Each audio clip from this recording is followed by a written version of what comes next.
I guess a lot of literatures, a lot of books have written about the quality of leaders.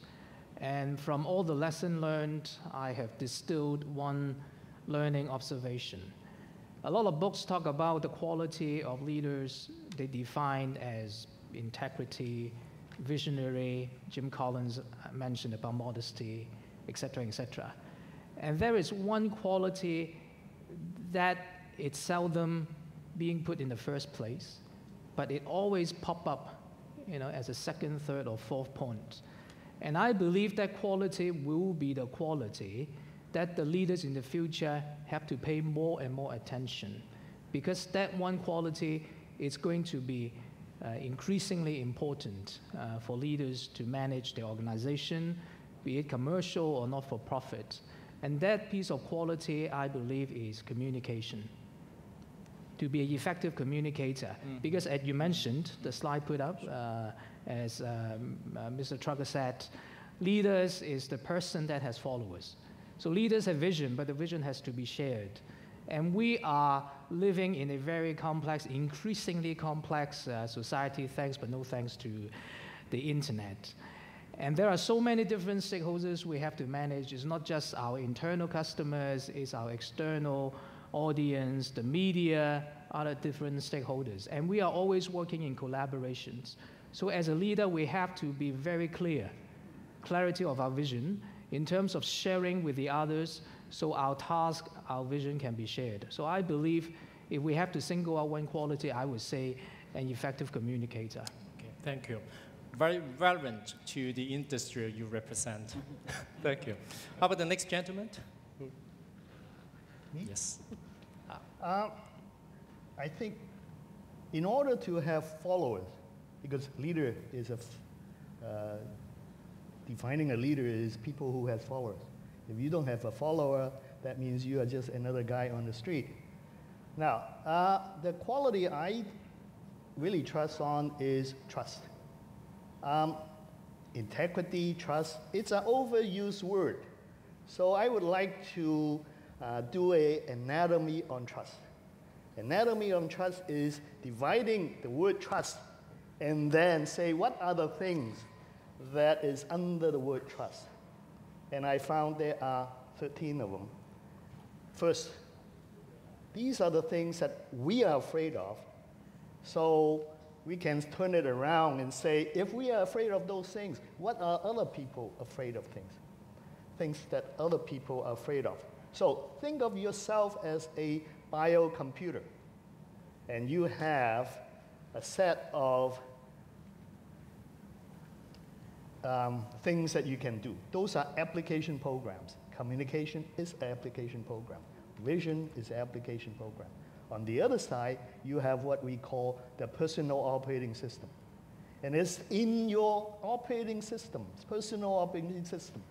You cannot afford to have viruses.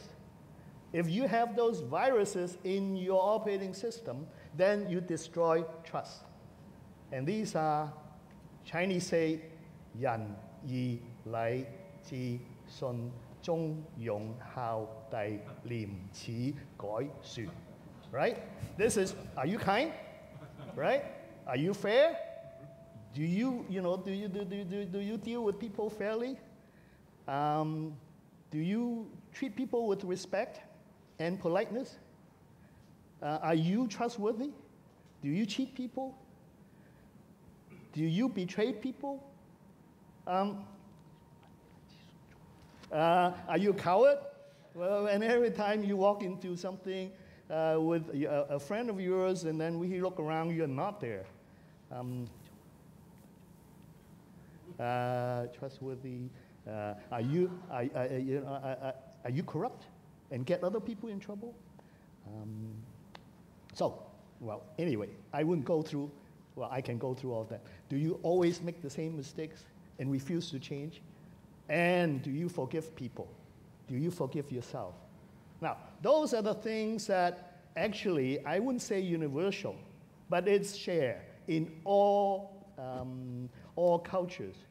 So when we're talking about if you're a leader in an organization, it's easier because they are echelons and people are in leading position. However, more and more of us are actually organizing or orchestrating networks. Now, in a loosely connected network, like a club, like an association, like Chamber of Commerce, if you come into contact with people, the first thing they do is, you may not be aware of it. In fact, you are doing it. You are scanning the other guy. Now, can I trust that guy? Right? Is he polite? Now, if he can do this to that person today, will he do it to me tomorrow? So, when we take the word trust or integrity into those parts, and now we can explain it with IT logo. It is personal operating system. And that is a big part of the quality.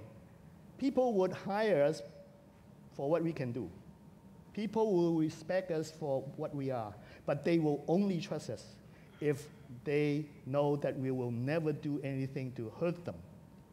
And leaders cannot afford to repel followers. And viruses repel followers. Mm-hmm. Thank you. For sure, trust attracts followers. Thank you. So, Andrew, you're the next. I think coming from the public sector, whatever way you use to describe what is a leader, for us, it's very easy. Somebody who could rally people behind him. That is a leader. In the political arena, what is a leader? What is a president? What is a prime minister? Somebody who could rally people both from within your organization, within the government, and also, I'm sure, in the whole community. If you are a leader, you will be able to rally all the different stakeholders behind you. And from what the other speakers said, I can agree, because to rally people behind you, you need to communicate. You need your message. To ask people to follow you, you need people to have trust in you. So in the public service, we have a certain set of core values, which we believe are very important in identifying the future leaders in the public service. And these things are, you have to abide by the rule of law, you have to be accountable, you have to be honest, you have to have very high integrity. And nowadays, more and more, you call for people who will be able to communicate, because you might have a mission. The mission in the public sector will be provided the quality services to the community. And there are, of course, conflicting interests. And whatever your vision may be, you must be able to carry the crowd. And carrying the crowd, rallying them behind you, you have to have excellent communication skills. So I see all these are part and parcel of what as a very good leader. Thank you.